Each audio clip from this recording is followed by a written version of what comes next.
Esta pregunta gestante de 35 semanas que refiere prurito intenso a predominio palmoplantar, sobre todo a nivel vespertino. ¿Cuál es el diagnóstico más probable? Entonces debemos descartar una colestasis gravídica, ¿no? Por el dato de que se encuentra en el tercer trimestre con prurito intenso a predominio vespertino y sobre todo a nivel palmoplantar. Y no hay lesiones dérmicas. Si marcaste acarosis, te olvidaste en dermatología que acarosis deja lesiones dérmicas, el surco acarino, etcétera, ¿no? Y que las típicas lesiones en las zonas flexoras, etcétera, ¿no? Igual que en dermatitis atópica me dicen piel seca, ¿no? Piel seca, con prurito intenso, pero no es a predominio palmoplantar, ¿ya? Hígado graso no tendría nada que ver, muchos casos son asintomáticos, y cirrosis no hay estigmas hepáticos, ¿no? Lo que hay que descartar es una colestasis gravídica, hay que pedirle un perfil hepático para confirmar el diagnóstico. Mejor indicador de parto posttérmino, el oligohidramnios, pues, ¿no? Conforme avanzamos en la edad gestacional, el líquido amniótico empieza a bajar, ñila menos de 5 centímetros, un pozo mayor menos de 2 centímetros. Y otra complicación es la macrosomía fetal, ¿no? Causa más frecuente de sepsis en el embarazo, el foco urinario. ¿Sí? Recuerden que la causa de sepsis más frecuente es el foco pulmonar, pero en gestantes el foco urinario producido por bacilos gram negativos es la causa más frecuente de infección generalizada. Si nos dicen un enfoque de riesgo intercultural, entonces pensar en parto vertical, ¿no? Ya que el enfoque intercultural se refiere a respetar la idiosincrasia, las costumbres, ¿no? De las zonas, sobre todo en la región rural o en las zonas de la selva, ¿no? Donde se practica muchas veces el parto vertical.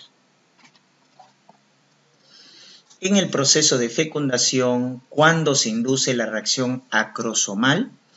La reacción acrosomal es la liberación de enzimas para atravesar la zona pelúcida. Y eso se da en la fase 2 de la fecundación, ¿no? Porque en la fase 1 se penetra la corona radiada, en la 2 es la zona pelúcida donde se da la reacción acrosomal, ¿no? Donde se liberan enzimas. Y también se da la reacción de zona, recuerden ahí, para evitar la polispermia, ¿no? Esto ya es muy tardío, esto no tiene nada que ver, reanudación de la segunda, eso es al final, después de la fusión de los pronúcleos. Signo ecográfico que nos diría en un embarazo gemelar que es monocoriónico. Monocoriónico, una placenta, por lo tanto es el signo de la T invertida. Mal pronóstico, porque estos embarazos son los que hacen el síndrome de transfusión feto-fetal, complicación más severa, más frecuente y más específica de los embarazos monocoriales. Si marcaste signo de lambda, te olvidaste, porque el lambda es el bicorial y que tiene buen pronóstico, porque no hace ese síndrome de transfusión feto-fetal. Si nos hablan de un niño que tiene inflamación periorbitaria, o sea, un exoftalmos con estrabismo, con leucocoria, ausencia de reflejo pupilar derecho, ¿cuál es el diagnóstico que debemos pensar, ¿no? Un exoftalmos, estrabismo, leucocoria. Tal vez por leer rápidamente leucocoria marcaste catarata, pero al decirte la presencia de ese exoftalmos, inflamación periorbitaria y estrabismo, ya esos datos adicionales nos deben hacer sospechar retinoblastoma, ¿no? Si solo te hubieran dicho leucocoria, lo primero que debemos descartar es catarata congénita, ¿no? Imagínense por rubiola, por galactosemia, etc. Pero ya al decirnos exoftalmos, estrabismo, pensar en el tumor intraocular más frecuente de la infancia, que es el retinoblastoma. La celulitis orbitaria también va con esoftalmos, ¿no? Pero no va con estrabismo, va con dolor a la movilidad ocular, ¿no? Va con oftalmoplejía, pero no va con estrabismo. Y generalmente es una complicación de la sinusitis etmoidal en el caso de los niños.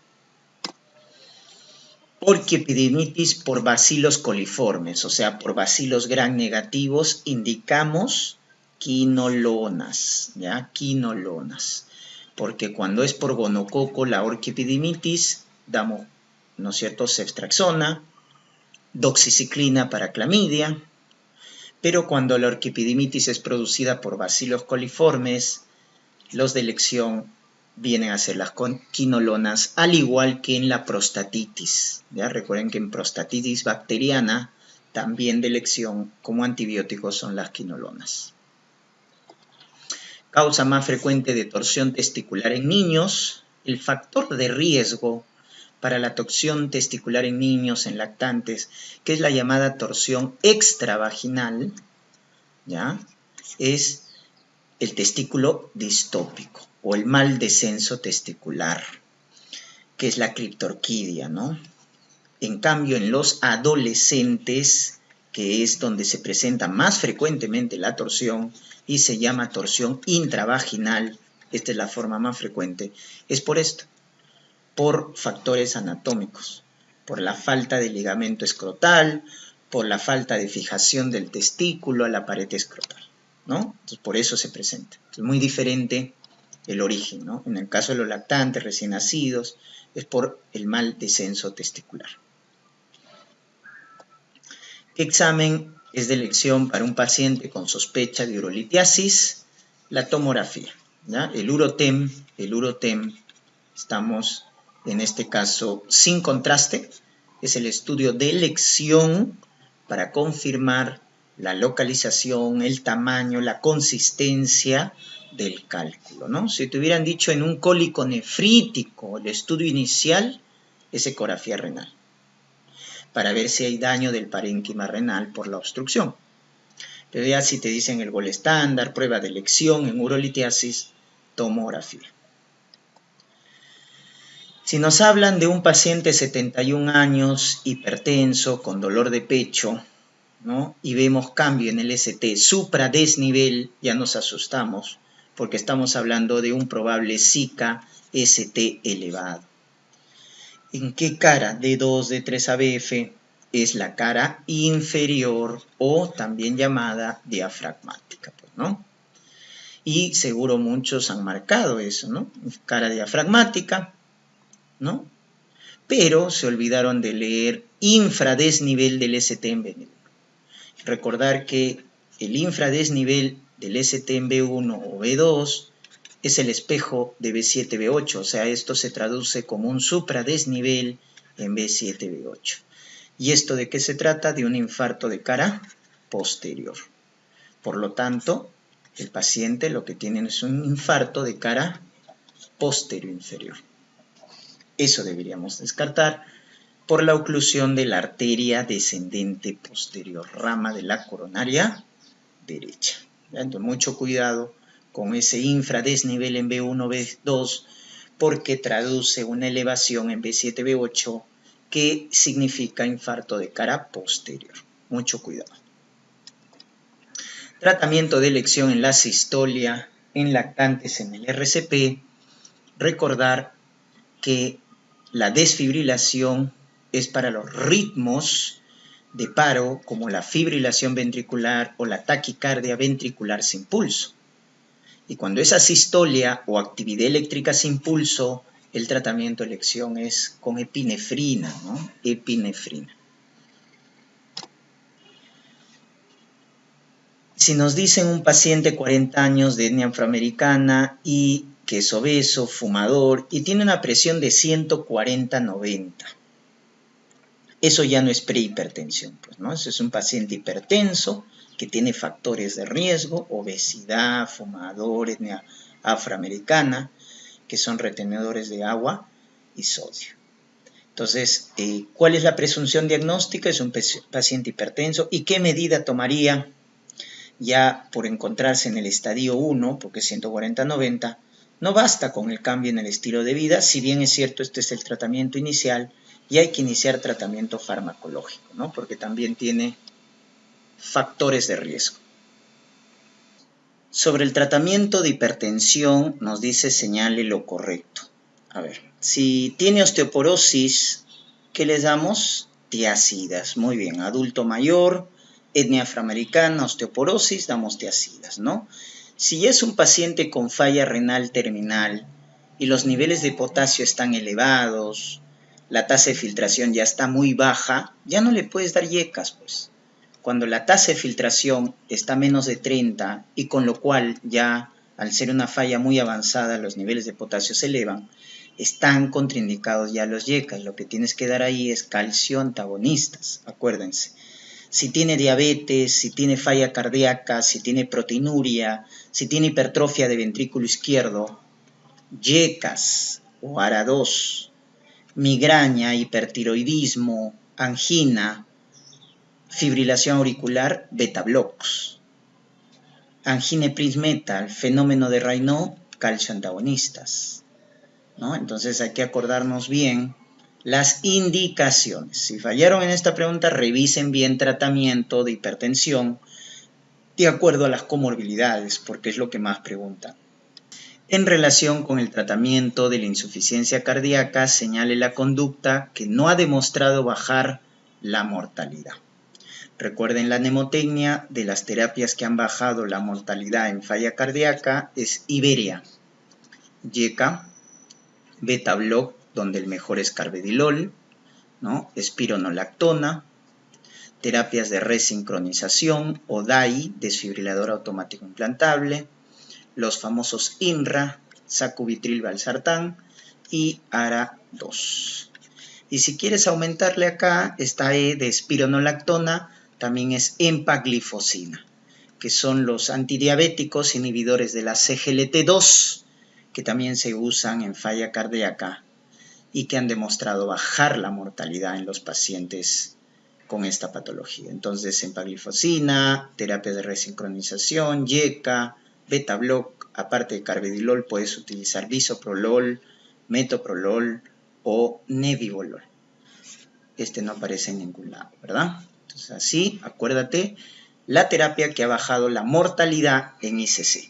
Si te dicen diuréticos, tiazida, furosemida, digoxina, antiarrítmicos, no están dentro de la lista.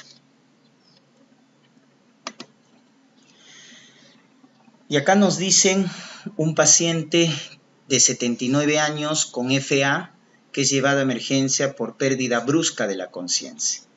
No hay pulso, o sea que está en paro cardíaco. Cuando le dice que no respira o tiene respiración agónica, no hay pulso, paciente en paro cardíaco. Y lo que estamos viendo en el electrocardiograma, ¿no? Son un ritmo irregular, complejos QRS anchos, un ritmo irregular caótico que es una fibrilación ventricular. Por lo tanto, la conducta que rápidamente debemos hacer aparte de las compresiones torácicas, el soporte vital básico, es la desfibrilación, ¿no? Porque tanto la fibrilación ventricular como la taquicardia ventricular sin pulso son ritmos desfibrilables, ¿no?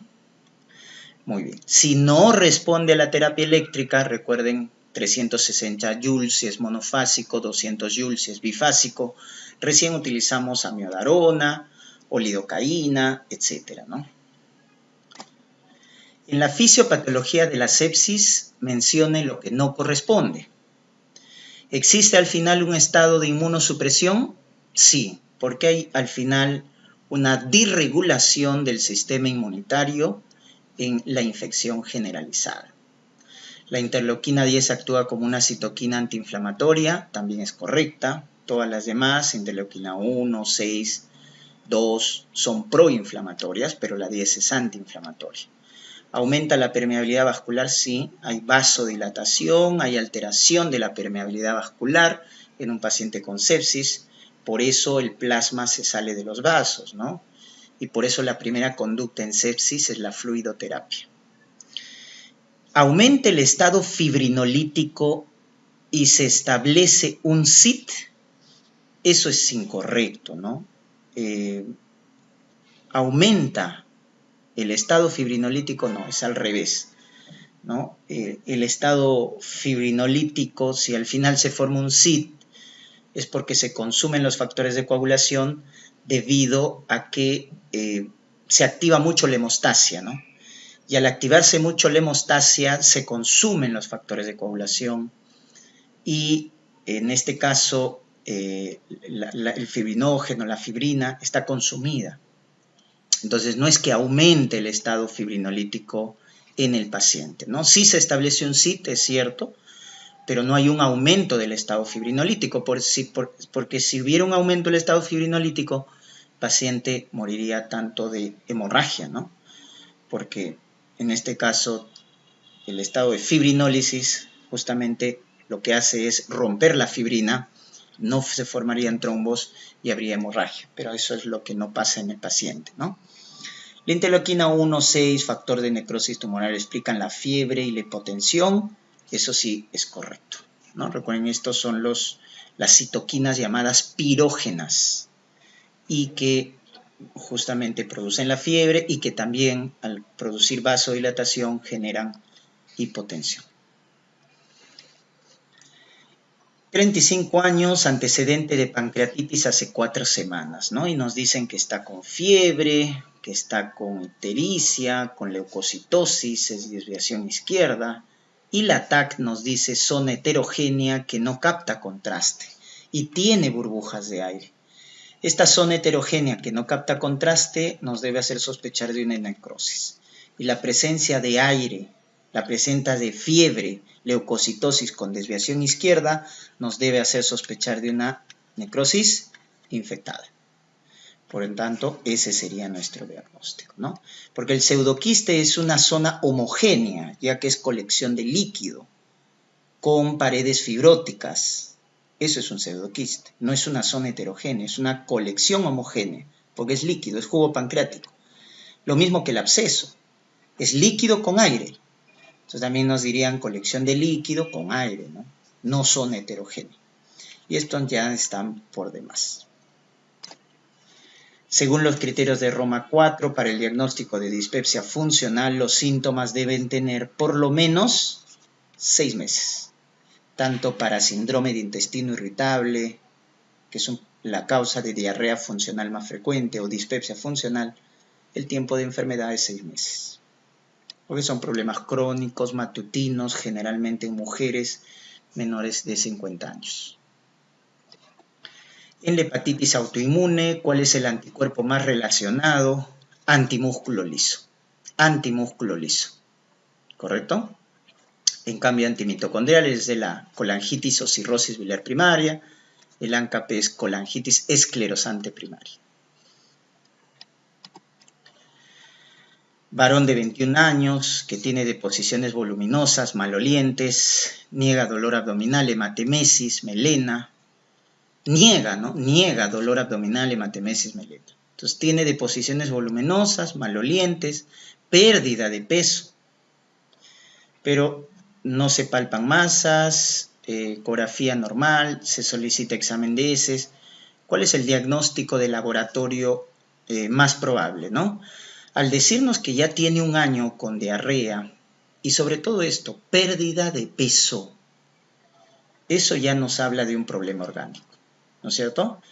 Entonces, sangre oculta, si nos hubiera dicho que tiene signos de anemia, ¿no? De anemia ferropénica, tal vez para descartar un cáncer de colon por ahí, ¿no? TB, ¿no? Problema infeccioso de un año, muy sacado de los pelos, ¿no? Porque nos daría otra clínica de la disentería por antemoeba, es más un cuadro agudo, diarrea con sangre. Lo que sí debemos pensar es un síndrome de mala absorción, ¿no? Por decirnos deposiciones voluminosas, malolientes y pérdida de peso. Entonces hay que descartar un problema de mala absorción y el signo cardinal ahí es la presencia de grasas en las deposiciones, que viene a ser esteatorrea, ¿no? Heces lidentéricas, esteatorrea. Esto también es un síndrome de mala absorción, pero un cuadro agudo en niños produce el síndrome pseudoulceroso, anemia ferropénica, etc. Esto también nos daría dolor abdominal, cefalea, la típica rociola tífica, ¿no? El signo de Fayet, fiebre con frecuencia cardíaca normal, o leucopenia con desviación izquierda, que son datos que nos deben hacer sospechar en fiebre tifoidea. Recién nacido por cesárea de 29 semanas, dice, presenta marcada dificultad respiratoria. ¿Cuál es la terapia indicada luego de la atención inmediata? Ok. Doctores, al decirte que es un recién nacido con dificultad respiratoria, fíjate la edad gestacional, tiene menos de 34 semanas, por lo tanto, por esto yo voy a sospechar una enfermedad de membrana hialina, ¿correcto? Muy bien, dice que ya le hicieron la atención inmediata, ahora ¿cuál es el manejo? Recuerden que el manejo, el tratamiento de enfermedad de membrana hialina, requiere manejo ventilatorio oxigenatorio. Generalmente esto se inicia con el CPAP, ¿ok? Otra cosa que también podría darle es el surfactante, pero recuerda que el surfactante se aplica por vía endotraqueal, ¿correcto? Un manejo adecuado de hidratación, ¿ya? Y podrías darle antibióticos por el alto riesgo de infección que tiene, no porque sea un cuadro infeccioso, ¿correcto? ¿Estamos de acuerdo? Muy bien, listo. Por lo tanto, acá ¿cuál sería? ¿Corticoide? No, eso más bien sería para prevenir, si le damos corticoide en la madre. Óxido nítrico le das para la forma severa o complicación más grave o severa y más frecuente también de SALAM, que es la hipertensión pulmonar persistente, ¿ok? Surfactante sí, pero endovenoso no, sería endotraqueal. Tetraciclina nada que ver. Por lo tanto sería CPAP. Letra A. ¿Qué grado de hemorragia intraventricular corresponde según Volpe cuando un recién nacido prematuro tiene hemorragia de parénquima asociada al sangrado de los ventrículos? Ok. Recuerden, doctores, que la hemorragia intraventricular es el tipo de hemorragia intracraniana más frecuente en recién nacidos y se suele presentar, es típico de los prematuros, ¿correcto? Puede haber una clasificación de Volpe o una clasificación de Papille, ¿no? Ecográfica, tomográfica, ¿correcto? Muy bien, si acá te dicen, doctores, que hay sangrado intracerebral con ventricular, por lo tanto sería grado 3. La clave sería grado 3, ¿correcto? Muy bien. Recuerda que ante la sospecha de una hemorragia intraventricular tienes que pedir ecografía transfontanelar, ¿ya? Ante la sospecha, ¿ok? Muy bien. ¿Cuál de las siguientes entidades presenta bilirrubina directa elevada? O sea, ¿cuál de ellas tiene hiperbilirrubinemia a predominio directo? ¿Correcto? Muy bien.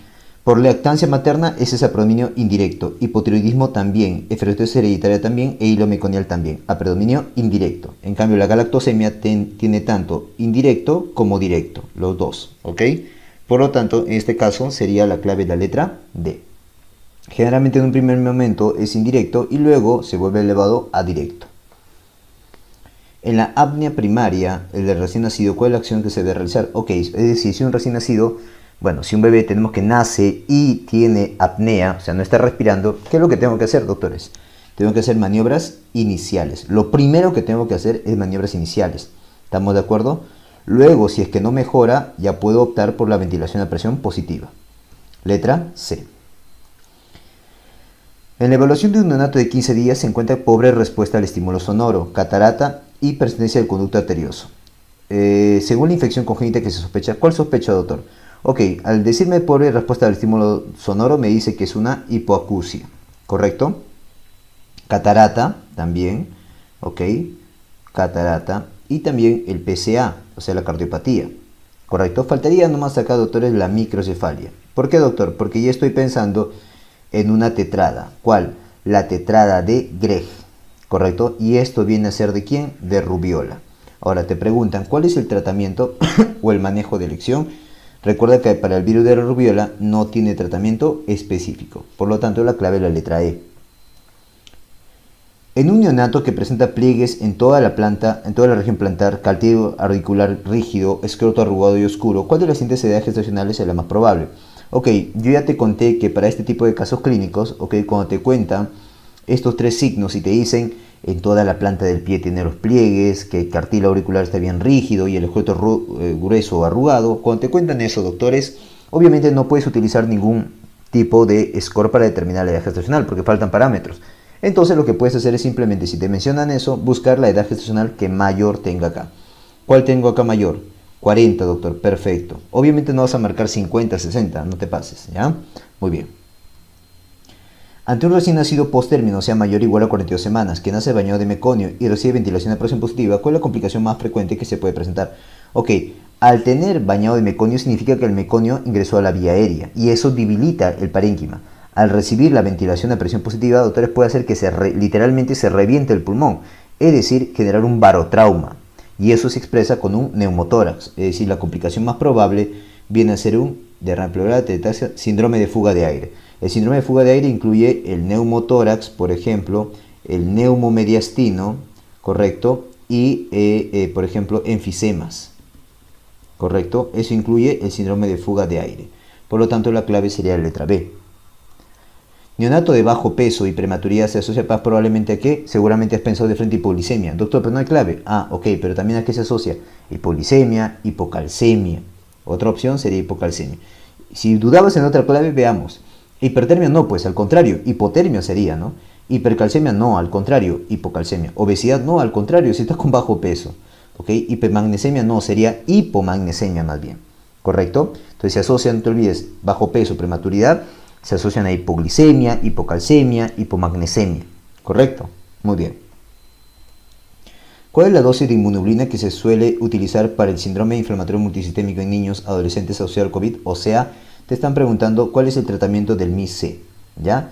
Muy bien, ahí para el tratamiento del MIS-C es parecido al de Kawasaki, que viene a ser inmunoglobulina a 2 gramos por kilo más ácido desalicílico, o sea, aspirina a alta dosis, ¿correcto?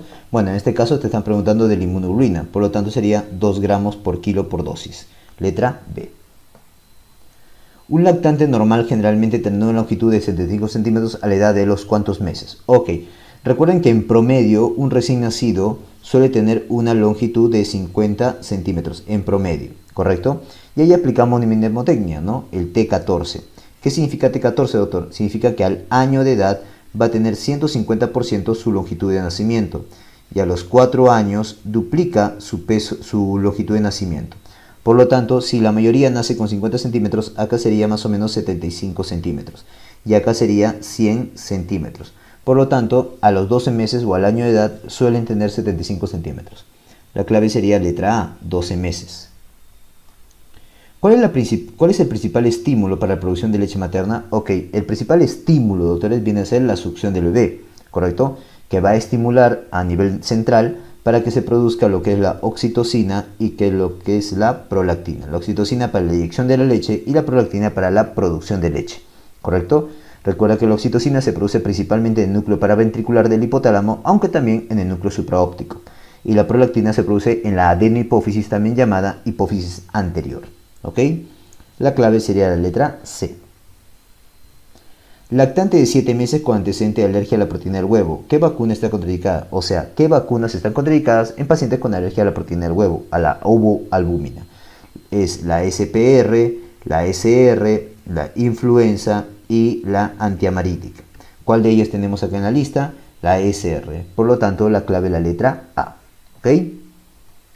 Lactante que presenta deshidratación leve a moderada, debido a deposición líquidas asociada a vómitos progresivos, distensión abdominal, ruidos tiroideos aumentados. Luego desarrolla convulsiones, o sea, clínica neurológica. ¿Qué cambio electrolítico, hidroelectrolítico se podría asociar con mayor probabilidad? Ok, doctores, recuerden que el trastorno electrolítico, esta es una diarrea aguda, ¿estamos de acuerdo? Ya. ¿Qué trastorno electrolítico es el más frecuentemente asociado a una diarrea aguda? La hiponatremia. ¿Y la hiponatremia justifica las convulsiones? Claro que sí. Recuerda que los trastornos del sodio, tanto hipo como hiper, te llevan a clínica neurológica. Por lo tanto, doctores, la clave acá sería hiponatremia. Letra B.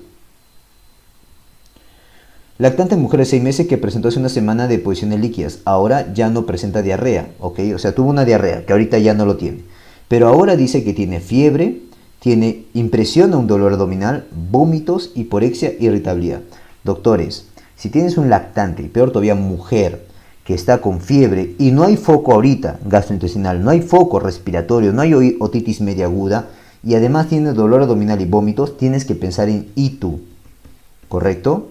ITU, no te olvides, fiebre sin otro foco evidente con dolor abdominal y vómitos, piensa en ITU. Y la etiología más frecuente, igual que en adultos, E. coli, ¿correcto? ¿Estamos de acuerdo? La vía, ¿cómo llegó? Por ascenso. Probablemente ha sido predispuesto por esta diarrea que ha tenido hace algunos días. ¿Ok? Por lo tanto, la clave sería E. coli. ¿Qué examen solicitas? Obviamente, el primer examen de orina. Si sale positivo, urocultivo. ¿Ok? Muy bien. ¿Cuál es el tipo de neoplasia más frecuente en pacientes pediátricos diagnosticados con VIH? Recuerden, doctores, si te preguntan en paciente con VIH, adulto o niño, ¿cuál es la neoplasia más frecuente? En adulto es el sarcoma de Kaposi, pero en niños viene a ser linfoma, y lo más probable es que sea un linfoma primario cerebral, ¿ya? La neoplasia más frecuente, ¿correcto? Por lo tanto, la clave sería la letra E. Te preguntan en niños acá.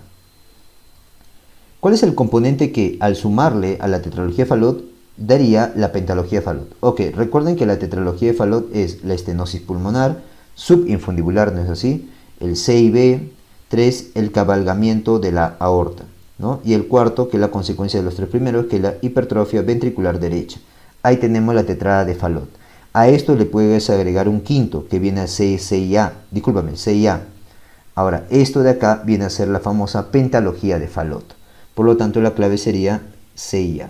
¿Ok? Paciente que presenta astenia, pérdida de peso, fiebre y adenopatía cervical. ¿Cuál es el diagnóstico más probable? Ok. Pérdida de peso, astenia, fiebre y adenopatía cervical, te dice. Ya. ¿Cuál pensaría?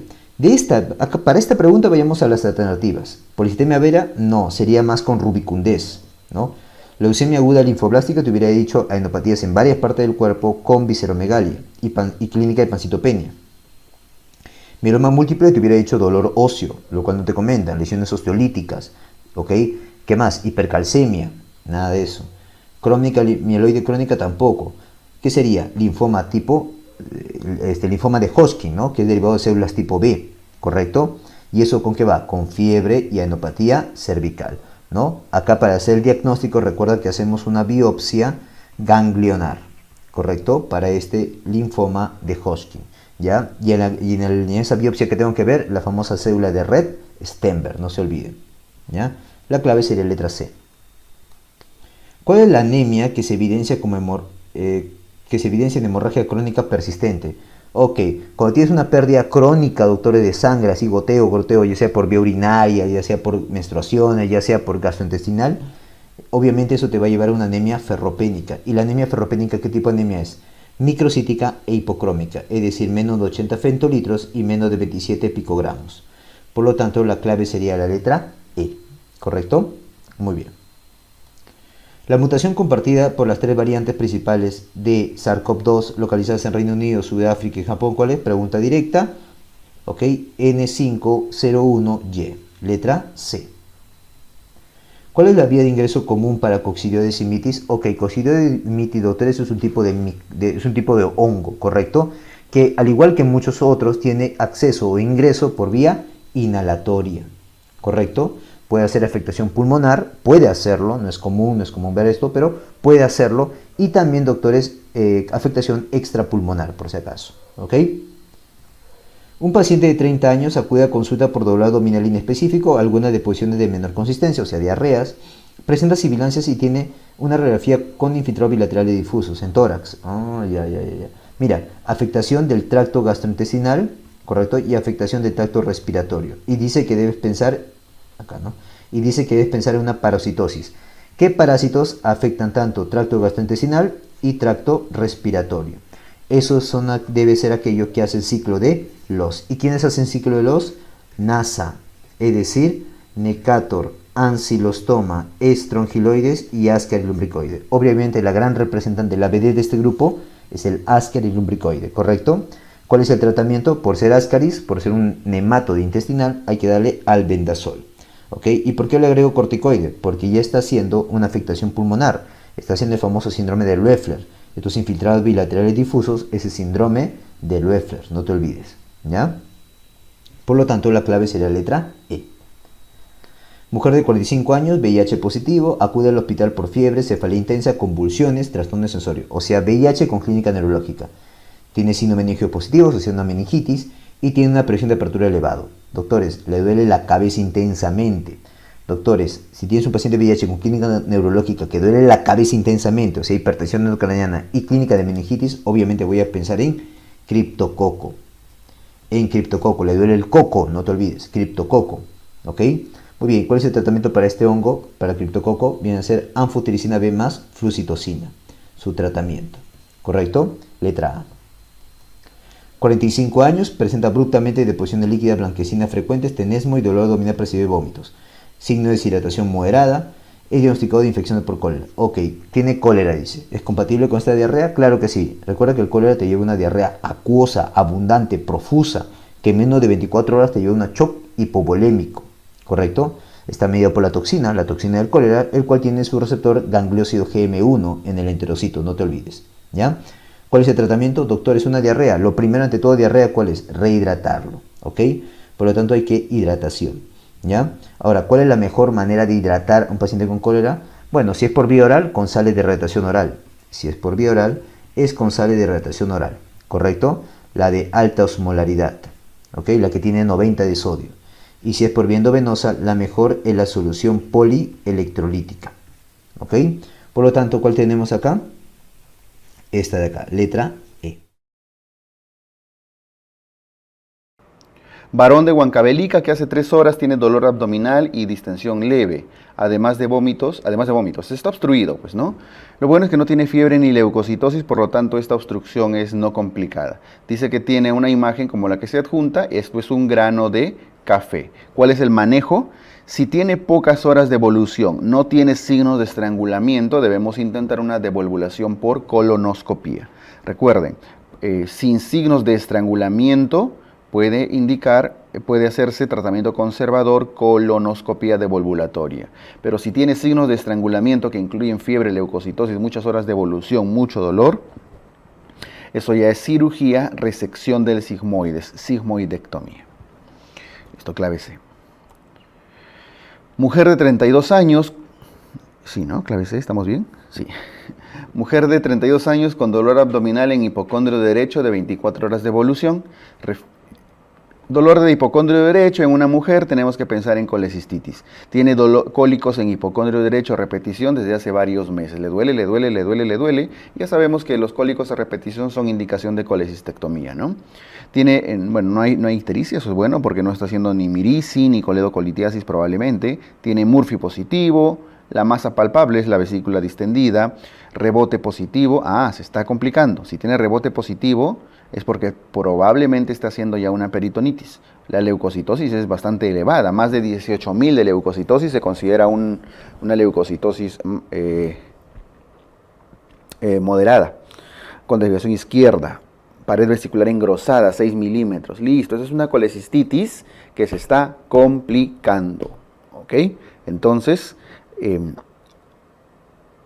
con peritonitis. Pero bueno, fuera de eso, se trata esto de operar lo más pronto posible. Lo ideal siempre es hacer una colecistectomía laparoscópica.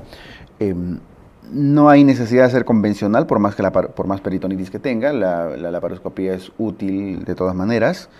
Con dren tubular, no necesariamente. Menos tubular, podría ser hasta laminar, pero tubular es muy agresivo. Pero no está justificado acá el uso de drenes necesariamente, a menos que les aclare que hay abundante cantidad de pus, ¿no? Bueno, esta es una colecistitis que está empezando a complicarse. Ojo que tiene 24 horas de evolución nomás, ¿eh? O sea, no es que esté llena de pus tampoco, pero sí ya tiene irritación peritoneal.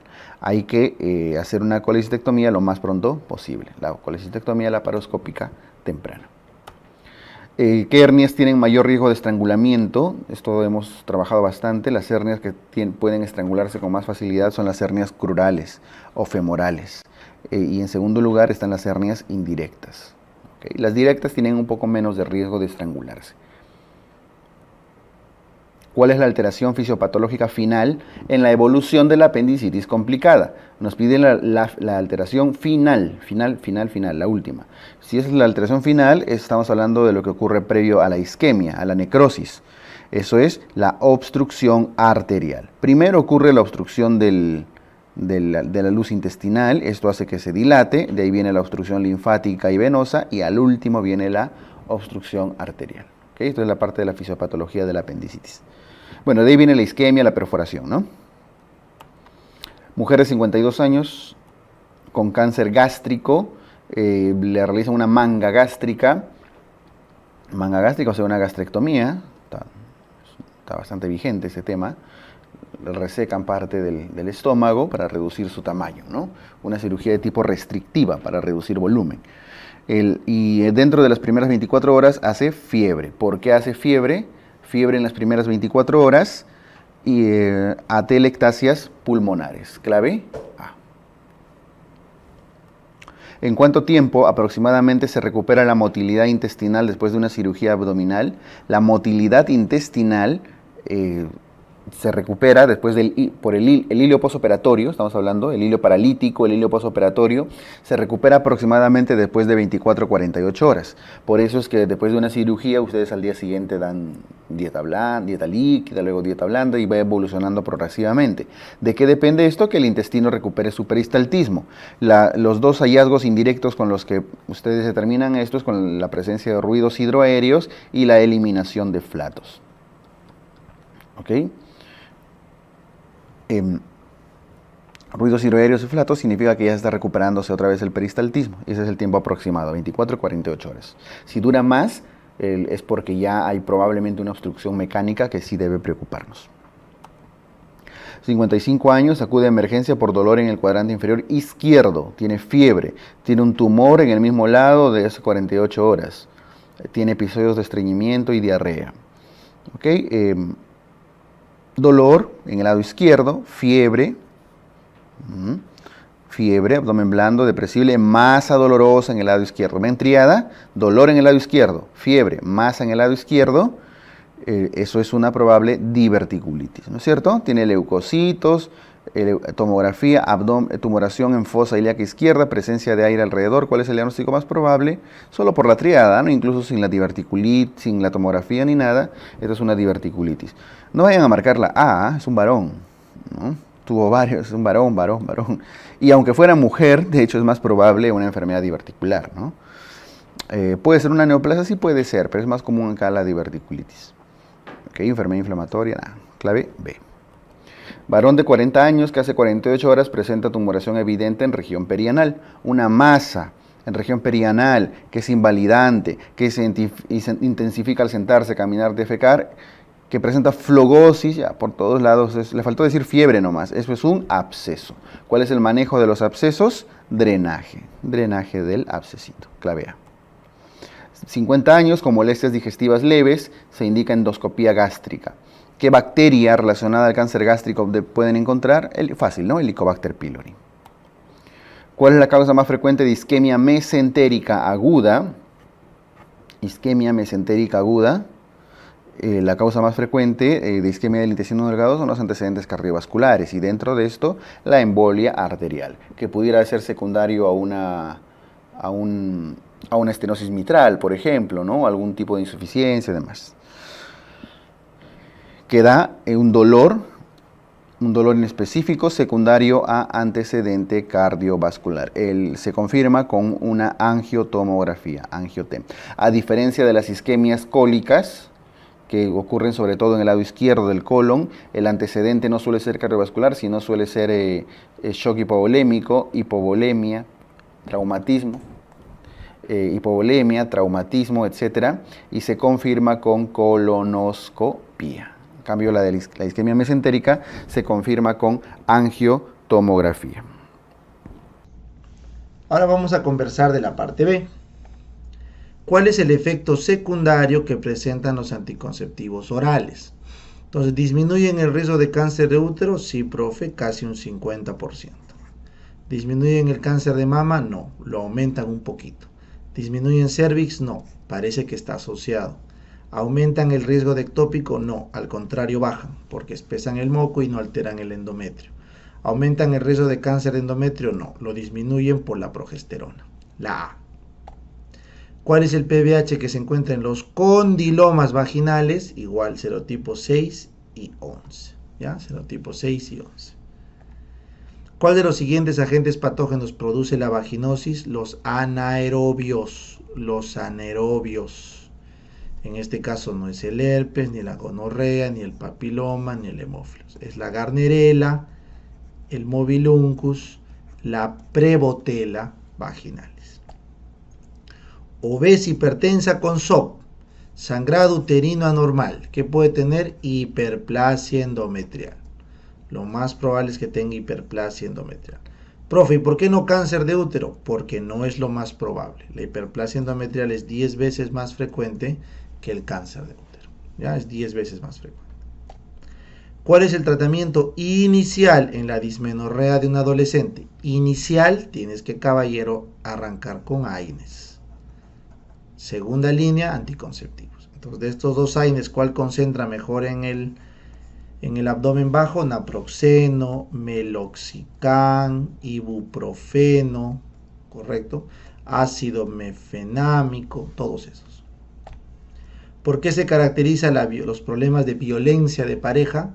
No es por ser extrovertido, ni por los hijos, ni por el trabajo, sino porque el varón controla el patrimonio o porque hay malos problemas de comunicación. Son los principales problemas para la violencia de pareja.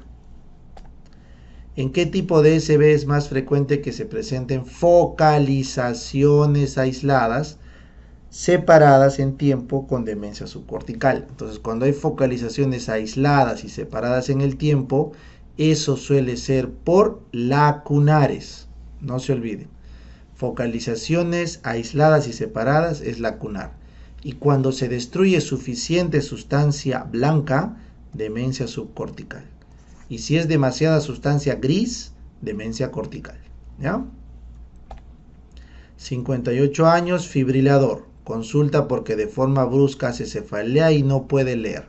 Eso es una focalización, ¿no es cierto? Y si es un fibrilador, debe ser un émbolo, pues, ¿no? Lo más probable. Entonces, si no puede leer, está alterado probablemente el occipital o el área de Wernicke, ¿correcto? Esos dos. Entonces, si fuera el occipital, sería la arteria cerebral posterior, cualquiera de estas, habría que ver de qué lado no puede ver. Y si fuera el Wernicke, sería la cerebral media izquierda, ¿ya? Porque es el cerebro del lado de Wernicke, pues no el lado izquierdo.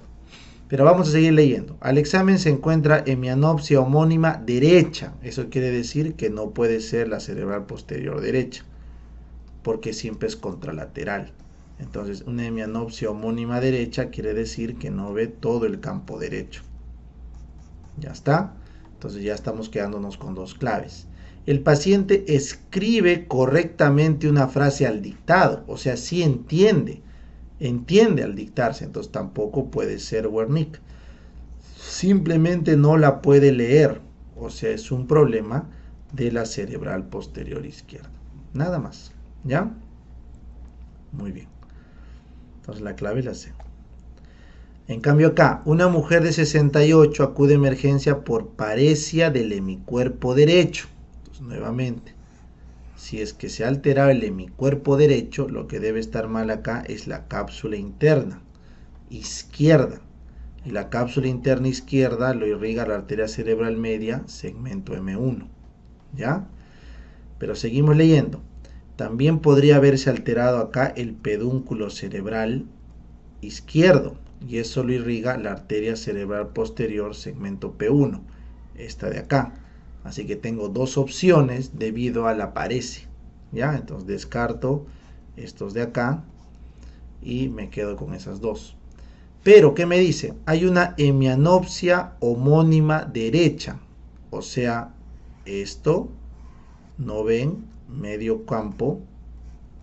Y hay pérdida de la visión central. O sea, tampoco se ve la parte de la fóvea. Eso quiere decir que la lesión se ha dado acá en las radiaciones talámicas, que también son de la cerebral media M1. Alexia no lee, agrafia no escribe, acalculia tampoco, entonces eso quiere decir que está alterado Wernicke y toda la parte del área de asociación parieto-temporo-occipital, lo cual me sigue reforzando que es un problema de la cerebral media. La B. En el manejo de un paciente con meningitis, correcto, debería dar ceftriaxona más vancomicina. Pero me dice que tiene parálisis por borrelia, o sea, es una meningitis de bacteria atípica. Recuerden, la borrelia es una espiroqueta, junto con el treponema y la leptospira, que mueren con doxiciclina, correcto, con doxiciclina. Ya, entonces en este caso le damos doxiciclina como el tratamiento en esta paciente. ¿Ya? Si tenemos que un test de validez arroja 40 pacientes sanos, de los cuales 2 salen positivos, ¿cuánto es la especificidad? Entonces calculen por favor.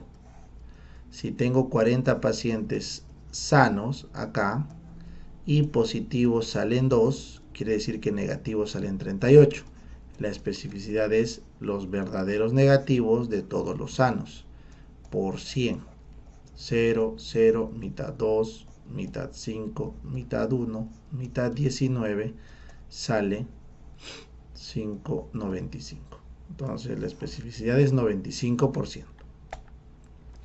Si deseas conocer los efectos negativos potenciales de la vacuna contra el COVID, sabiendo que usted solo puede usar los datos del programa de vacunación del MINSA, ¿cuál sería el mejor estudio?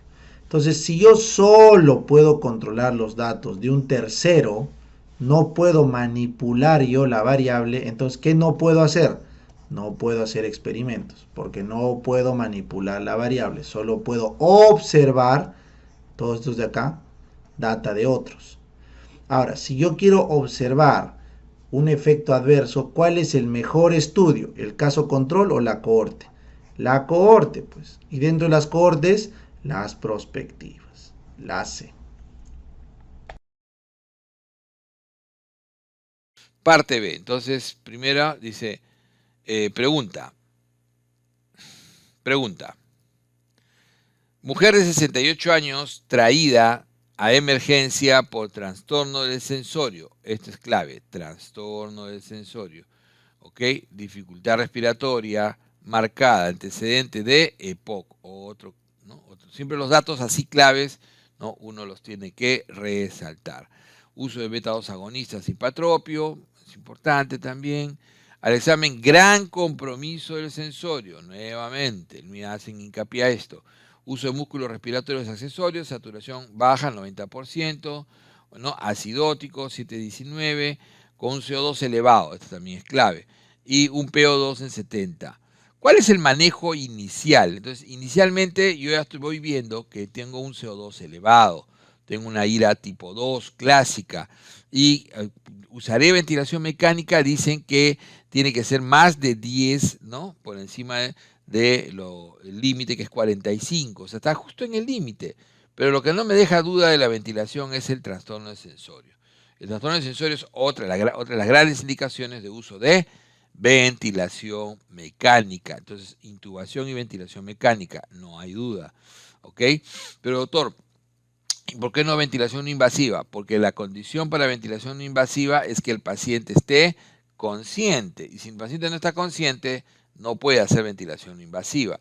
Una máscara de reservorio generalmente se utiliza, claro, cuando tienes el problema es sobre todo hipoxémico, menos de 85%. El antibiótico está además de medida inicial, así como el corticoide. La máscara de Venturi no es una medida inicial nunca. Acude a consulta un paciente de, primero dice, 60 años, ya adulto mayor, con antecedente de tabaquismo, quien en las últimas semanas presenta baja de peso, asociado a tos con sangre, o sea, tiene la triada del cáncer broncogénico. Okay. ¿Cuál es la triada? Tos, más del 80%, hemoptisis, 50%, más del 60%, baja ostensible de peso. Esta es la triada del cáncer de pulmón, o sea, lo tiene. Por eso que el médico sospecha de un proceso expansivo y solicita una tomografía y evidencia una lesión nodular en zona iliar.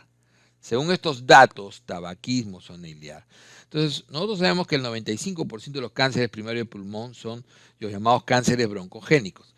Estos cánceres broncogénicos pueden ser no microcíticos o no small cell y microcíticos o small cell. Dentro de estos no microcíticos, el más frecuente es el adeno-CA.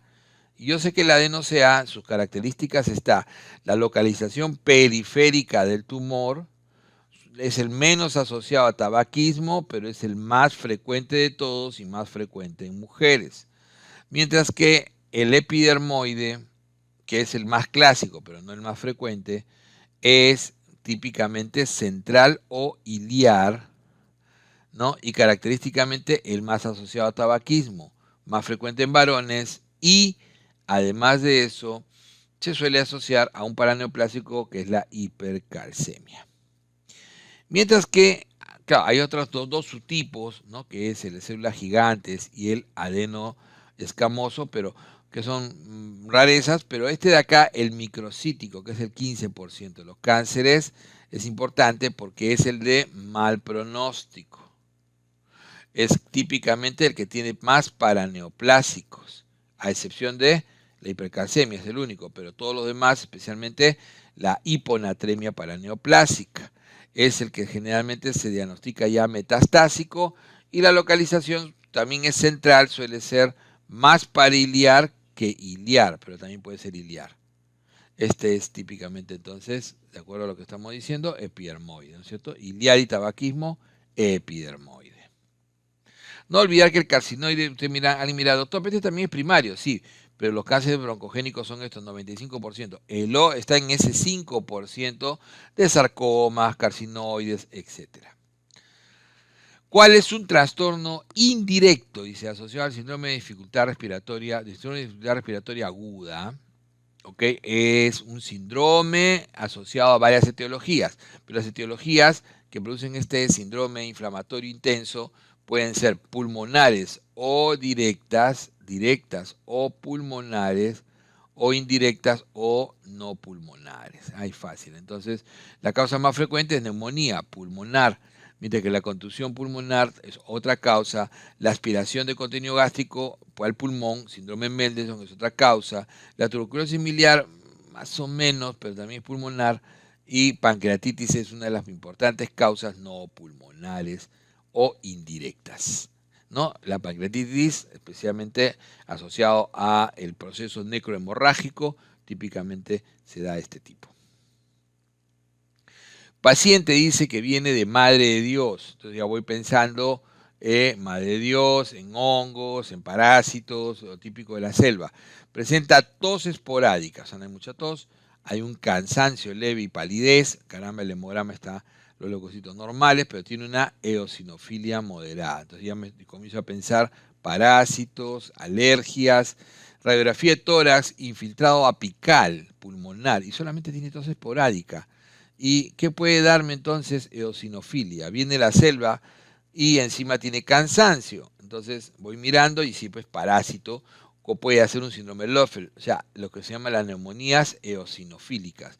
Lo bueno es que las neumonías eosinofílicas, la mayoría suelen ser a veces, ¿no? De corta duración, evanescentes, como por ejemplo en el caso de los medicamentos, pueden ser en el caso algunas de causa autoinmune, pero sobre todo el síndrome de Löffel, que es típicamente por parásitos que hacen el ciclo de los, como el Necator americano, ¿no? La tenia no lo hace, Trichura y Trichura tampoco. Entonces, este de acá además suele producir anemia, cansancio leve y palidez, esta es la anemia. Y es característico de estas zonas de selva, la eosinofilia y el síndrome de Löffel, Necator americano. Varón de 70 años que desde hace 10 años presenta disnea progresiva. Entonces la disnea progresiva así súper crónica, probablemente con tos o no. Y a la radiografía de tórax hay que pensar en EPI de POC. Ya, ok, pero dice radiografía de tórax, aumento de espacios intercostales, o sea, un tórax expandido. Entonces eso no va con EPI. Ya EPI nomás, ya ahí muere. Pero presenta tórax silente, dice. Esto ni hablar. Esto es típico del enfisema, que es uno de los cuadros clínicos más característicos de EPOC. Paciente mujer de 30 años que hace 2 días presenta tos con expectoración purulenta. Entonces tenemos infección de vía respiratoria baja probable. Al examen físico tiene tercio de pulmón derecho, presenta sucrépitos y aumento de murmullo. Eso quiere decir que hay vibraciones vocales incrementadas, es típico de la consolidación. ¿Y qué otra es característico de la consolidación? Los asertores finos. Entonces todo apunta a una neumonía típica, clásica. Entonces todo apunta a eso. Para yo decir que esto es neumonía, y en cualquier caso de las neumonías, ¿qué necesitan hoy en día como gol en el diagnóstico? Demostrar nuevo infiltrado en la radiografía de tórax. Entonces, ¿qué necesito? Radiografía de tórax. horas. Necesito radiografía tórax. Doctor, pero tomografía es el gol, claro, pero no te están preguntando el gol, sino que lo más útil para el diagnóstico es la radiografía. Y tomas la tomografía solo en el paciente que tienes duda diagnóstica o el paciente complicado. Entonces, no, lo demás es muy secundario o no útil, como la ecografía en este caso es poco útil, ¿no? Un esputo solamente si fuera más de mayor tiempo, más de 15 días, ¿no? Y nuevamente la tomografía se repite, pero esta es la de alta resolución. ¿Cuál es actualmente la sugerencia de manejo de base en cualquier paciente diagnosticado de asma bronquial? Entonces, cuando te dice actualmente, siempre hay una pregunta que te dice actualmente, se está refiriendo a algún cambio en guías. ¿Cuál es la guía más importante de asma? El GINA. La Estrategia Global de Lucha contra el Asma. Y el GINA lanzó una nueva guía el 2019. De ahí ha lanzado varias modificaciones, fundamentalmente asociadas a esta pandemia. Pero el gran cambio que hubo acá ¿cuál fue la diferencia? La diferencia es que cualquier paciente, aún los intermitentes, que son los menos comprometidos, debían usar desde un inicio, ¿qué cosa? Corticoide inhalado, así sea dosis bajas, asociados a formoterol preferentemente. Puede ser otro LABA, pero sobre todo formoterol. Incluso se empieza el intermitente con dosis muy bajas, ¿no? El step 1, de ahí con dosis baja, ¿no es cierto? El step 2 con dosis baja, con dosis estándar, el step 3, y por último dosis altas hasta llegar, ¿no? El paso 4 y el 5. Entonces, esta es la base hoy en día del tratamiento, incluso desde el diagnóstico. ¿Por qué? Porque los estudios demuestran que utilizándolo de esta manera desde el inicio vamos a evitar complicaciones futuras. Corticoide inhalado y formoterol, o puede ser incluso en nuestro país reemplazado por otro LABA. Entonces el SABA solamente como rescate de la crisis que se presenta en ese momento en el paciente, ¿no? En el paciente con su crisis asmática. Pero o sea, se usa, pero como rescate. Solo corticoide inhalado no es la indicación. O sea, puede utilizarse, sí, pero no. Lo ideal es usarlo con formoterol. Okay.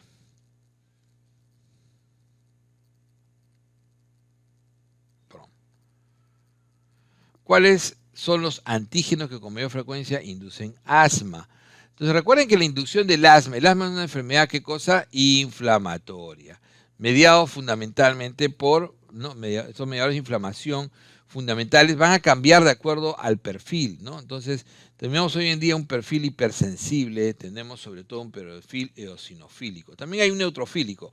El hipersensible, que es el más frecuente de lejos y es el que se ve sobre todo en 100% de niños, es un perfil hipersensible mediado por IgE. ¿Pero por qué desea este IgE?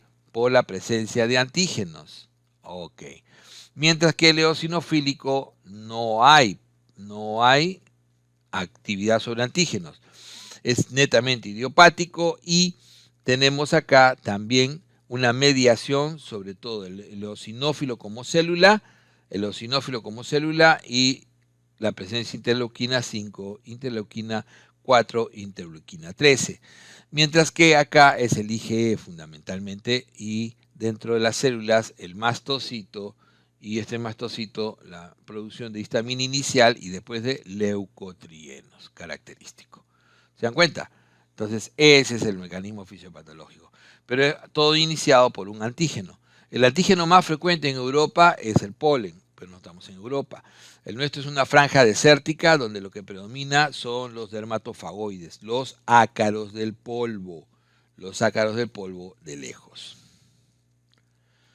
¿Cuál de las características no es característica de Addison? Entonces recordar que Addison, cuando te dicen enfermedad de Addison, te están diciendo insuficiencia suprarrenal primaria, o sea, daño de la glándula. Entonces, obviamente, en el daño de la glándula vas a tener las características típicas del Addison, ¿no? Que es básicamente las 3 hiper, ¿no es cierto? La hiperpigmentación, la hipercalemia y la hiperazoemia. Estos también pueden ser de la insuficiencia suprarrenal secundaria, pero sobre todo la hiperpigmentación es lo más típico del Addison. Además, este también daña todas las, ¿no? la zona granulosa y por lo tanto tendrá aldosterona baja, ¿no? Y va a tener elevado la renina. Esto es lo típico, porque daña la producción de aldosterona, por lo tanto va a tener hiponatremia más marcada y sobre todo déficit de mineralocorticoides. Eso es característica. Mientras que una insuficiencia suprarrenal de tipo secundario no tiene hiperpigmentación.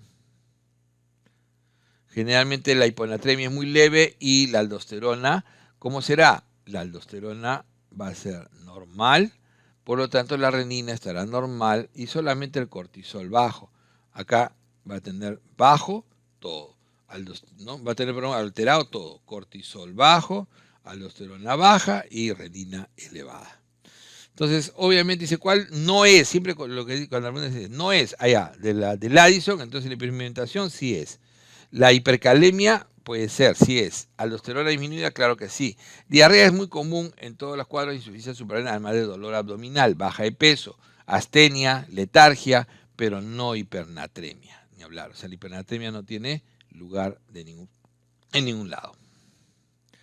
¿Cuál es la causa más frecuente de tetraiodotironina, o sea, T4, libre, ¿no? O sea, incrementado, o sea, quiere decir que está en hiper, y disminución de TSH. Ese es lo más frecuente visto en el hipertiroidismo primario, ¿no es cierto? Este es el hipertiroidismo primario. Y la causa más frecuente de hipertiroidismo primario es la enfermedad de Graves-Básedo de lejos, ¿ok? Que es la enfermedad autoinmune por excelencia, por presencia de TSI, que son las inmunoglobulinas estimulantes de receptor de TSH. Doctor, pero también produce hiper, el Carbyne, sí, pero no es, te dice cuál es la más frecuente. ¿Ok? El adenodo tóxico también, sí, pero la más frecuente. El bocio multiunidad tóxico es también frecuente, pero no tan frecuente como bráceo. Es más frecuente en adultos mayores. ¿Se dan cuenta? En cambio, este de acá sí produce hipo. ¿Cuál de los anticuerpos es más orientador de Graves? Entonces estamos nuevamente en Graves. Ya habíamos dicho que Graves, ¿no? O sea, puede, como enfermedad autoinmune, que produce tirotoxicosis, hipertiroidismo, puede producir varios anticuerpos. Ojo, puede tener anti-TPO positivo, incluso antitiroglobulina. Pero acá es los anticuerpos contra el receptor de TSH. Como estos son un grupo de 3 anticuerpos, por lo general, o sea, son varios, estos se denominan inmunoglobulinas estimulantes de TSH y las pruebas buscan justamente en panel los 3, entonces por eso se llama TSI. TSI es lo clásico. Ojo que el anti-TPO podría estar, y también la antitiroglobulina puede estar positivo, porque es enfermedad autoinmune, hace reacción cruzada. Claro, es muy más bajo, pero esto es más típico alto cuando se ve en la tiroiditis de Hashimoto. ¿Cuál de los fármacos puede inducir hipertiroidismo? Entonces, el hipertiroidismo generalmente se induce por tiroiditis. Al inicio, el cuadro de tiroiditis. Y entonces, ahí podemos tener típicamente el litio, es una de las grandes drogas. Ojo que la miodarona también puede producir hipertiroidismo por tiroiditis, pero por un efecto que se llama efecto Jod-Basedow. En cambio, acá estamos hablando de la tiroiditis clásica que se produce por efecto de tiroiditis medicamentosa, es por ejemplo los interferones y el litio de las drogas. Los beta-block no producen tiroiditis, ¿no? Lo que hacen es disminuir los efectos de la hormona, pero no inducen a tiroiditis. Si un paciente adulto cursa con hipocalcemia, ¿okay? Entonces hay calcio bajo, y con fósforo elevado y el PTH bajo, entonces si el PTH es bajo, entonces hay menor reabsorción de calcio, eso explica la hipocalcemia, y acuérdense que el PTH, normalmente, ¿cuál es su función de PTH? ¿No? En el túbulo distal, reabsorción de calcio, ¿no? Disminuir la reabsorción de fósforo, ¿ok? Incrementar la producción de calcitriol y también influye en la absorción intestinal, menos que obviamente el principal factor es el calcitriol, pero también, ¿no?, en la absorción del calcio. Entonces, definitivamente el PTH Si está bajo, entonces vamos a tener hipocalcemia, hiperfosfatemia, eso es lo característico.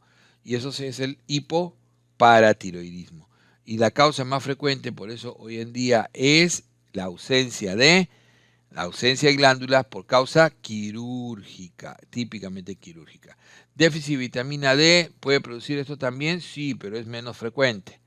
Síndrome de hueso hambriento es básicamente un efecto inmediato y brusco de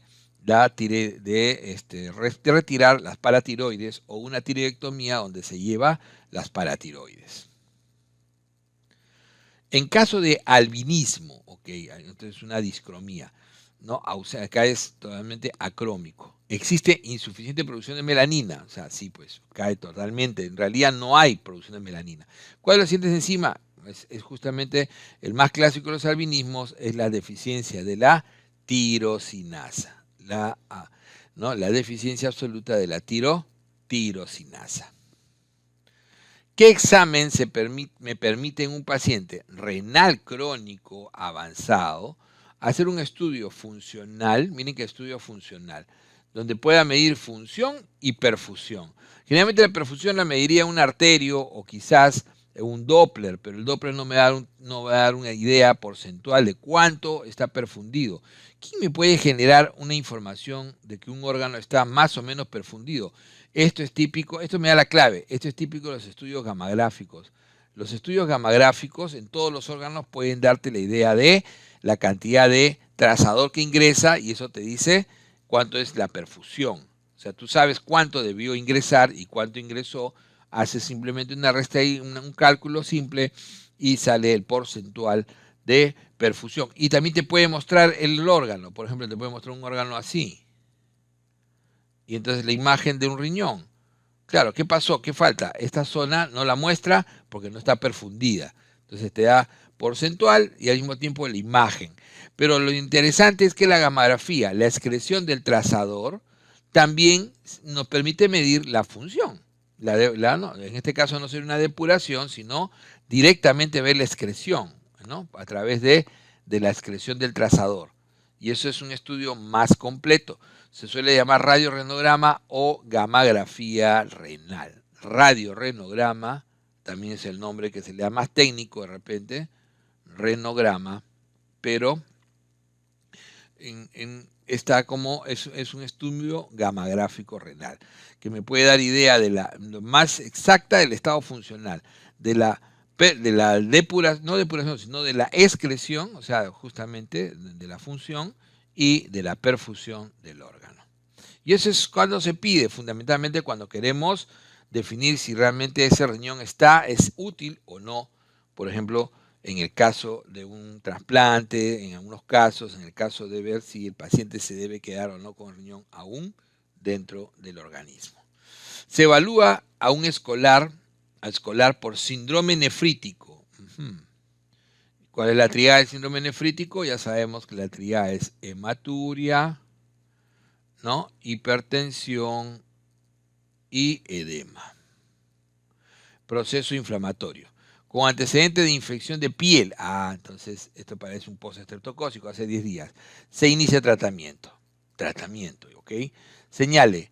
¿Qué medicación no incluye manejo inicial? Entonces yo sé que el síndrome nefrítico por infección de piel, que es la glomerulonefritis post-estreptocócica, se autolimita.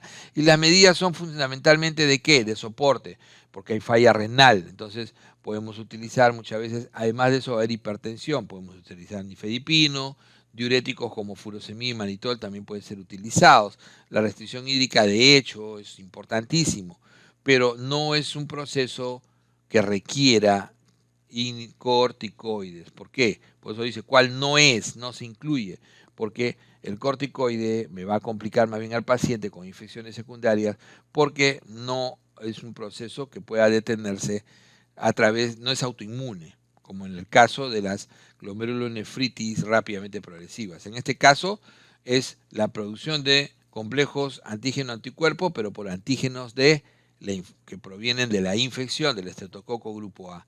Entonces no es el corticoide el que va a poder bloquear este proceso. No se utiliza. Tiene una paciente mujer de 36 años, pálida, edema de miembros inferiores, hematuria, creatinina sérica en 6.8, muy alto. Pese a ello mantiene buen volumen urinario, o sea, a pesar de eso no hay oliguria. Tiene una tomografía, vemos la imagen y vemos múltiples quistes. ¿Cuál es el diagnóstico probable? Entonces, este es típico, los múltiples quistes, más de 3 quistes cuando se ven, ¿no? Ya se sospecha de enfermedad poliquística renal, que típicamente disminuye progresivamente la función renal sin disminuir el volumen urinario. Eso es muy característico y una de sus grandes complicaciones es la hematuria. Entonces, esta es una enfermedad poliquística renal o una poliquistosis renal. Claro, riñón esponja y Cachirrichi también son subtipos que pueden pertenecer al gran macro de las enfermedades poliquísticas, pero son características más raras. El Alpor es una enfermedad, básicamente la enfermedad renal genética ligada a X, que produce apoptóticamente, pero de forma progresiva, ¿no?, la pérdida de la función con hematuria crónica maligna, así se llama, ¿no? Pregunta 84. En el sistema nervioso simpático, ¿cuál es el neurotransmisor que permite la sinapsis entre la neurona preganglionar y la postganglionar? Aquí no hay que equivocarse, ¿no? Tanto en el simpático como en el parasimpático vamos a tener que la sinapsis entre la preganglionar y la postganglionar va a estar a cargo de la acetilcolina, ¿sí? De la misma forma aquí, ¿no? En el parasimpático también voy a encontrar la misma situación. Entonces acá voy a tener a la acetilcolina. Lo que varía es entre la postganglionar y el órgano eferente, ¿no? Entonces, si acá tengo el órgano, en el caso del simpático tendré la noradrenalina y en el caso del parasimpático permanece la acetilcolina. Muy bien, entonces me están preguntando por la pre y la post, en donde en el simpático, o sea, es acetilcolina. Bien, la respuesta correcta es la A. Pregunta 85. ¿Cuál es un efecto secundario por el uso de beta 2 agonistas? A ver, veamos las alternativas. Hipocalemia, convulsiones, hipoglicemia, hipercalemia o depresión respiratoria. El uso de beta 2 agonistas, ¿qué es lo que va a hacer? Va a estimular el aumento de AMP cíclico. Y el aumento de AMP cíclico va a estimular a su vez la actividad de la bomba de sodio y potasio. ¿Esto qué va a generar? Lo que va a generar es que haya mayor ingreso de potasio del extracelular al intracelular. Por lo tanto, lo que vamos a tener es hipocalemia, ¿sí? La clave correcta entonces es la A. Por eso en los casos de hipercalemia, una de las líneas de tratamiento también es la nebulización con beta 2 agonistas. La respuesta correcta aquí es la A. Pregunta 86. El metanefros es una estructura importante en la génesis del sistema urogenital. ¿De dónde deriva? A ver, el metanefros y en general todas las estructuras que van a ser estructuras primitivas del sistema urinario van a derivar ¿de dónde? Del mesodermo. Entonces acá tenemos mesodermo, mesodermo, mesodermo. Mesodermo lateral no corresponde porque este finalmente se va a diferenciar en dos hojas, una hoja parietal y una hoja visceral.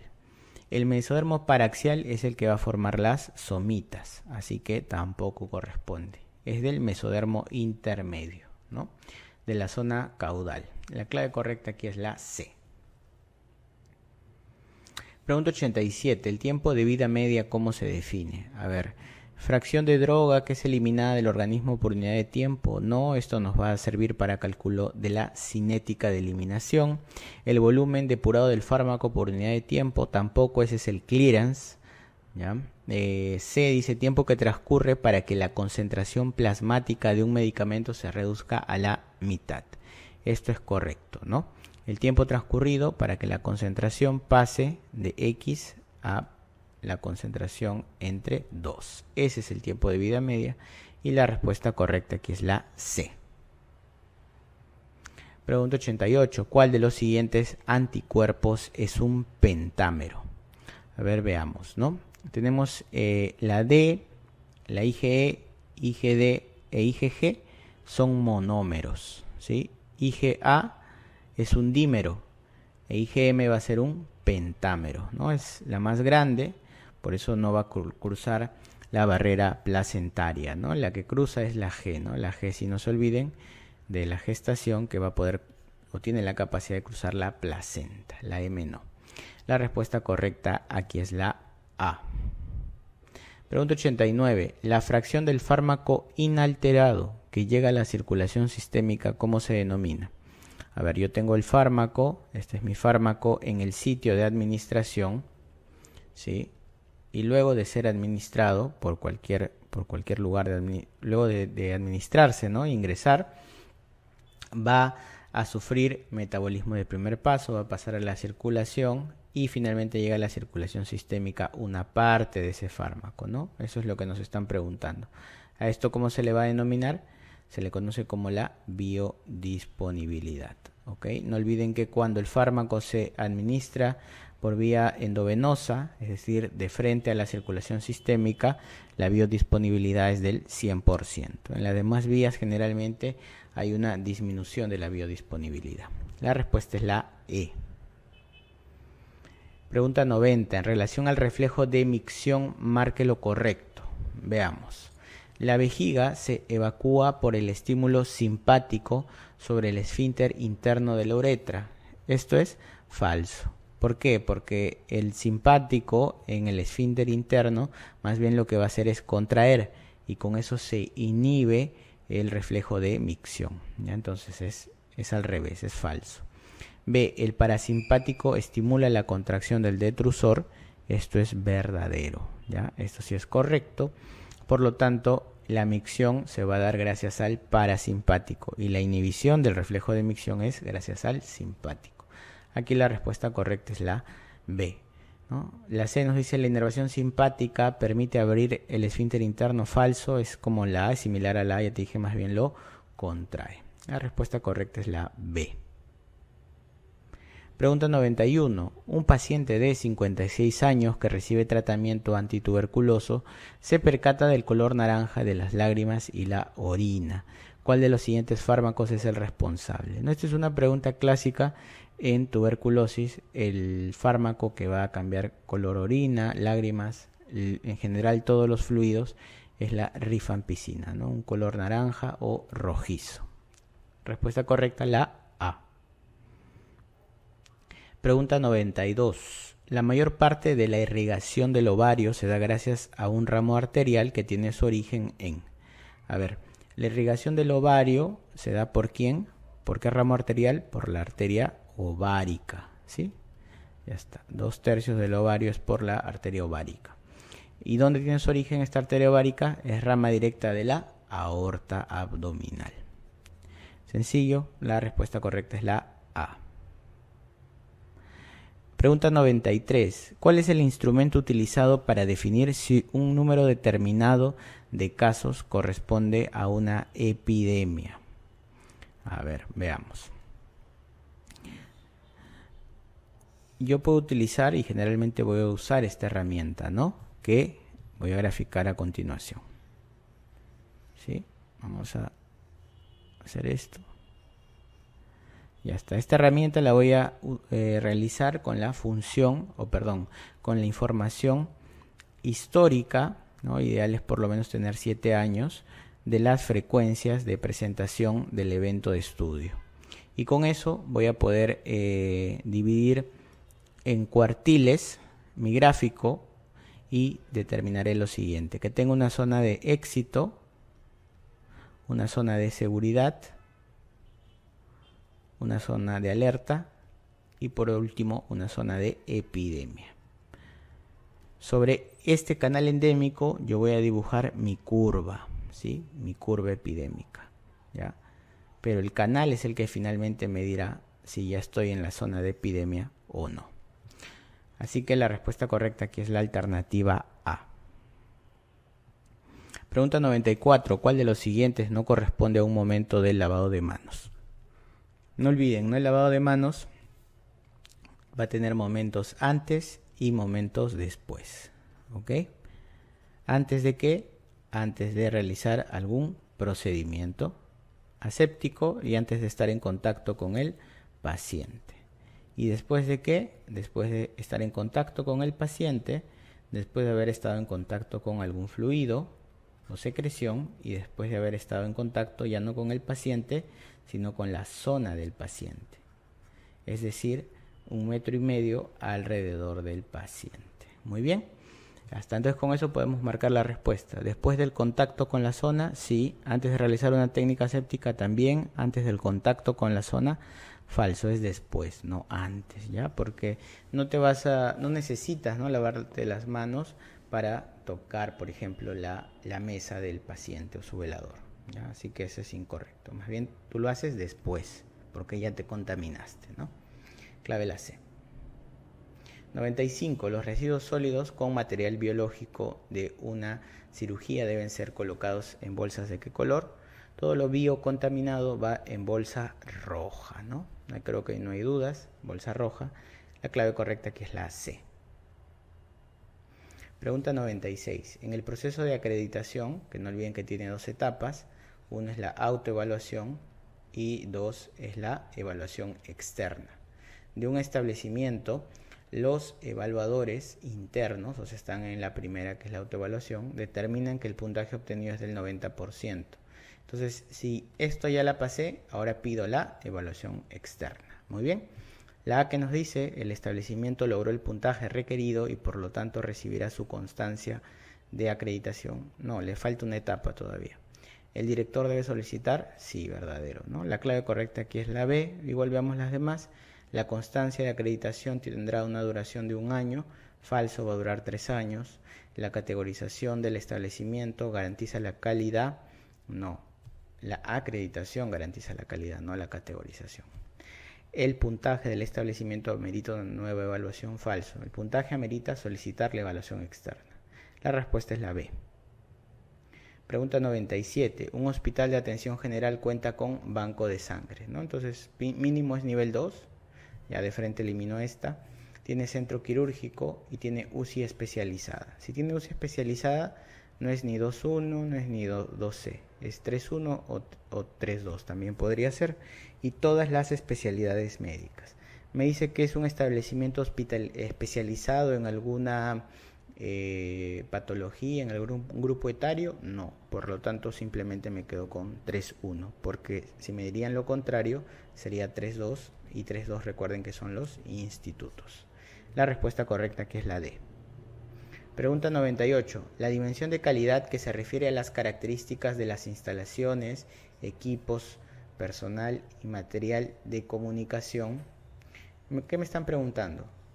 Instalaciones, equipos, personal, material, o sea, puros recursos, ¿no? Están hablando de los recursos materiales prácticamente, ¿sí? Y por lo tanto eso es un elemento tangible, un aspecto tangible.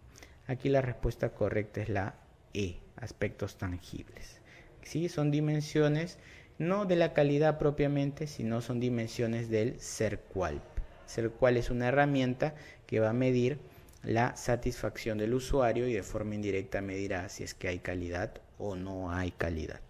La respuesta correcta aquí es la E.